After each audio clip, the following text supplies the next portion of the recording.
In today's video, I am going to teach you how to use Jira Software. We will start from the main Jira home experience and walk through a simple tour of the key areas you will click through when you are getting familiar with the interface. First, open Jira and go to the For You page. This is your personal landing area designed to surface the work Jira thinks is most relevant to you.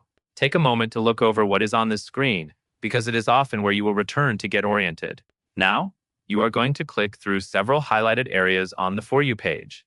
As you select each highlight, focus on what part of the interface it is calling attention to.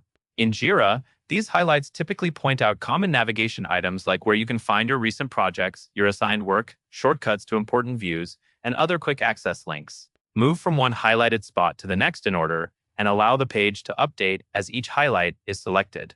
This sequence is meant to help you build a mental map of where key controls live, so you can navigate faster later. Continue clicking each highlight as it appears. If a highlight is not obvious at first glance, scan the top navigation area and the left side navigation, since Jira often places the most used entry points there. Go at a steady pace, so you can notice what changes on the screen after each click. After you finish the highlights on the For You page, you will click another highlight that takes you into a customer-related area.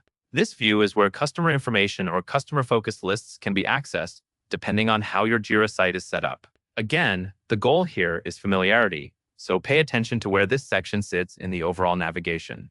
Next, click the highlight that opens the Help Center. The Help Center is where you can find guidance, learning resources, and support options when you get stuck or need to confirm how something works.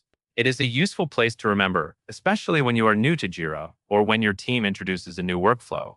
Finally, close the Help Center modal by clicking the Close control. This returns you to your main Jira experience and completes the walkthrough. That covers everything you need to know.